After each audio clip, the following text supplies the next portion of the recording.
Hello guys, আসসালামু আলাইকুম। সবাই কেমন আছেন? আশা করি সবাই ভালো আছেন। আমি হানিফ আহমেদ আজকে আপনাদের মাঝে উপস্থিত হলাম আবার একটি নতুন ভিডিও নিয়ে। আজকে আমি এসেছি 500 বছরের ঐতিহাসিক নিদর্শন রাজশাহী বাঘার সেই শাহী মসজিদে। আজকের ভিডিওতে বাঘার শাহী মসজিদটি ঘুরে দেখাবো এবং পাশাপাশি তুলে ধরবো এর ইতিহাস। আপনারা সবাই ভিডিওটি শেষ পর্যন্ত দেখবেন অবশ্যই। গাইজ, আপনারা দেখতে পাচ্ছেন এখন আমি উপস্থিত হয়েছি বাঘা সেই মসজিদের সামনে।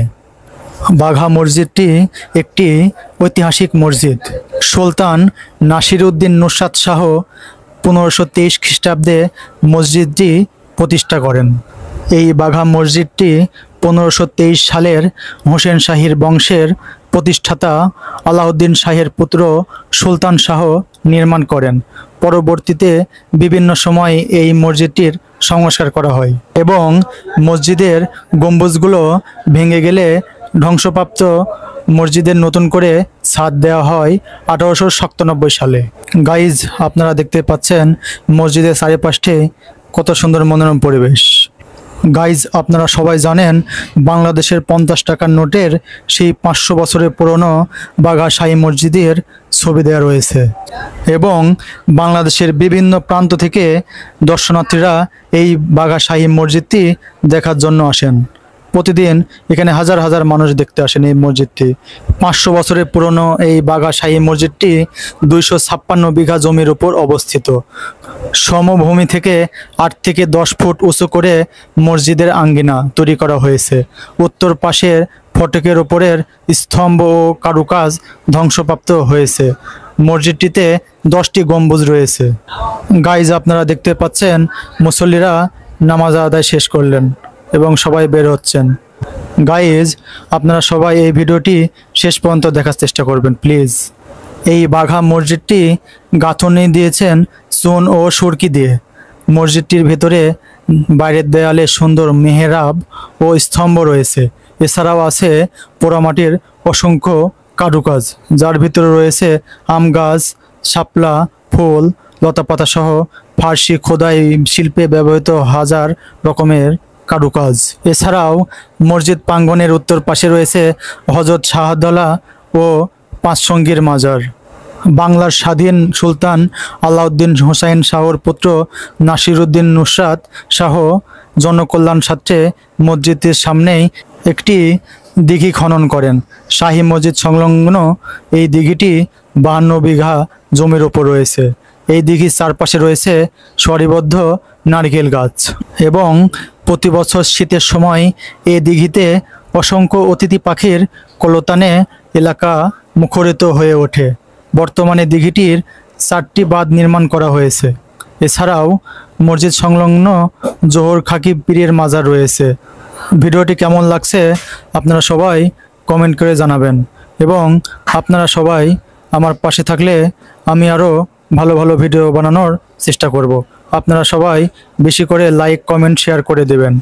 এখন আমি বাঘা মসজিদের চারিপাশটি আপনাদের ঘুরে দেখাবো, আপনারা সাথে থাকুন। গাইজ, এখন আমি মসজিদটির ভিতরে প্রবেশ করব এবং ওখানে দেখাবো মসজিদের ভিতর যে গম্বুজগুলো আছে আপনাদের সাথে ভিডিওতে তুলে ধরব সেখানে কি কি আছে। এখন আমি মসজিদের ভিতরে প্রবেশ করলাম। প্রবেশ করার পরে দেখলাম অনেকেই নামাজ পড়ছেন এবং এই 500 বছরের ঐতিহ্যবাহী এই শাহী মসজিদে নামাজ পড়ার জন্য অনেকে এখানে আসেন। বাঘা এই মসজিদের ভেতরে 6টি স্তম্ভ রয়েছে। মসজিদটিতে 4টি মেহরাব রয়েছে যা অত্যন্ত কারুকার্য খচিত। দৈর্ঘ্য 75 ফুট, প্রস্থ 42 ফুট, উচ্চতা 24 ফুট 6 ইঞ্চি। দেওয়াল চওড়া 8 ফুট, গম্বুজের ব্যাস 24 ফুট, উচ্চতা 12 ফুট। চৌচালা গম্বুজের ব্যাস 20 ফুট, উচ্চতা প্রায় 30 ফুট। মাঝখানের দরজার ওপর ফার্সি ভাষায় লেখা একটি শিলালিপি রয়েছে। মসজিদটির গাঁথনি চুন সুরকি দিয়ে ভেতরে এবং বাইরে দেওয়ালে মেহরাব ও স্তম্ভ রয়েছে। বাঘা মসজিদটি দৈর্ঘ্য 22.92 মিটার। গাইজ আপনারা দেখতে পাচ্ছেন গম্বুজগুলো এখনো অনেক সুন্দর রয়েছে। বাঘা এই শাহী মসজিদটিতে সর্বমোট 10টি গম্বুজ ও 4টি মিনার রয়েছে এবং এই বাঘা মসজিদের চারপাশে হতে পাঁচিল দিয়ে ঘেরা এবং পাঁচিলের দুদিকে 2টি প্রবেশদ্বার রয়েছে। মসজিদের ভিতরে বাইরে সর্বত্রই টেরাকোটার নকশা বর্তমান। মসজিদের পাশে অবস্থিত বিশাল এক দিঘিও একটি দর্শনীয় স্থান। গাইজ আপনারা দেখতে পাচ্ছেন এপাশ দিয়েই বাঘার সেই দিঘি এবং মাজার শরীফে যাওয়ার রাস্তা এটি। এপাশ দিয়েই আমরা এখন সেই মাজার শরীফে যাব এবং দিঘিটা ঘুরে দেখাবো আপনাদের। আপনারা সবাই সাথে থাকুন এবং আপনারা সবাই ভিডিওটি শেষ পর্যন্ত দেখুন, কারণ আপনারা ভিডিও দেখলেই আমি আরও ভালো ভালো ভিডিও বানানোর অনুপ্রেরণা যোগাবে। এই গেটটি হচ্ছে বাঘা মসজিদের প্রধান গেট। এখন আমি চলে যাব সেই দিঘির পাড়ে। গাইজ আপনারা দেখতে পাচ্ছেন আমি এখন চলে এসেছি সেই ঐতিহাসিক দিঘির পাড়। আপনাদের এই দিঘির পাড়টি সবাইকে ঘুরে ঘুরে দেখাবো। গাইজ আপনারা দেখতে পাচ্ছেন অনেক বড় একটা দিঘি এবং এই দিঘিটি দেখার জন্য প্রতিদিন বাংলাদেশের বিভিন্ন প্রান্ত থেকে বহু মানুষ আসেন এখানে এই সুন্দর মনোরম পরিবেশ উপভোগ করার জন্য। আপনারা দেখতে পাচ্ছেন অনেকে এখানে এসেছেন এবং এই সৌন্দর্য উপভোগ করছেন এবং এই দিঘিটি প্রায় 52 বিঘা জমির উপরে রয়েছে। অনেক বড় একটা দিঘি আপনারা দেখতে পাচ্ছেন, অনেক সুন্দর একটি দিঘি এবং পাশে রয়েছে কিছু ফুলের গাছ এবং এই দিঘিটিকে আরও সৌন্দর্য করে তুলেছেন এবং এর চারপাশে রয়েছে অনেকগুলো নারিকেল গাছ আপনারা দেখতে পাচ্ছেন। এখন আমরা চলে যাব সেই বাঘা মাজার শরীফের দিকে, আপনারা সাথেই থাকুন। এখন আমরা চলে যাচ্ছি বাঘা মাজার শরীফের দিকে। এছাড়া মসজিদ সংলগ্ন মাটির নিচ থেকে মহল পুকুর আবিষ্কৃত হয়। 1997 সালে মাজারের পশ্চিম পাশে খনন কাজের ফলে 30 ফুট বাই 20 ফুট আয়তনের একটি বাঁধানো মহল পুকুরের সন্ধান মিলেছিল। এই পুকুরটি একটি সুড়ঙ্গ পথ দিয়ে অন্দরমহলের সঙ্গে যুক্ত ছিল। 3 দিক দিয়ে বাঁধানো ছিল সিঁড়ির ভিতরে দিকে নেমে যাওয়ার পথ। মসজিদের ভিতরেও বাইরে রয়েছে প্রচুর পরিমাণের পোড়ামাটির ফলক। মসজিদের ভেতরে উত্তর কোণে উঁচুতে নির্মিত একটি বিশেষ করে নামাজের কক্ষ রয়েছে। এখন আমি উপস্থিত হয়েছি বাঘার সেই মাজার শরীফে এবং এই মাজার শরীফটি দেখার জন্য বাংলাদেশের বিভিন্ন প্রান্ত থেকে অনেক মানুষ এসেছেন আপনারা দেখতে পাচ্ছেন এবং এখানে বিশেষ করে শুক্রবারের দিন হাজার হাজার মানুষ এখানে আসেন এবং এটি দেখার জন্য। গাইজ আপনারা দেখতে পাচ্ছেন এই মাজার শরীফের পাশেই রয়েছে অনেকগুলো বড় বড় আমের গাছ। গাইজ এখন আপনাদের দেখাবো দিঘির চারিপাশটা কেমন লাগছে, এটা আপনাদের ভিডিওর মাধ্যমে আপনাদের কাছে তুলে ধরবো। দেখুন কত সুন্দর একটি মনোরম পরিবেশের জায়গা এবং অনেক সুন্দর লাগছে এই দিঘিটি এবং এই দিঘিটি খুব এবং আপনারা পাশে দেখতে পাচ্ছেন অনেকে এসেছেন এখানে ঘুরতে এবং গাইজ আপনারা দেখতে পাচ্ছেন এটি হচ্ছে বাঘা মাজার শরীফের পাশেই একটি মসজিদ। গাইজ আমি এখন যেখানে দাঁড়িয়ে আছি আপনারা দেখতে পাচ্ছেন এখানে এত সুন্দর মনোরম পরিবেশটি দেখার জন্য প্রতিদিন বিশেষ করে বিকেলবেলা হাজার হাজার দর্শনার্থীরা এখানে আসেন এবং এখানে খুব সুন্দর উপরের দিকে বাতাস প্রবাহিত হয়, এই দিঘিটি দেখার জন্য আসেন।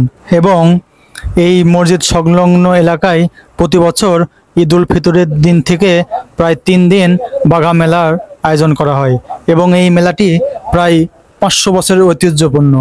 500 বছর থেকে এই মেলাটির আয়োজন করে আসছে। খুব সুন্দর একটি জায়গা, আপনারা সবাই আসতে পারেন এবং এই বাঘা মসজিদটি রাজশাহী জেলার সদর হতে প্রায় 40 কিলোমিটার দক্ষিণ পূর্বে বাঘায় অবস্থিত।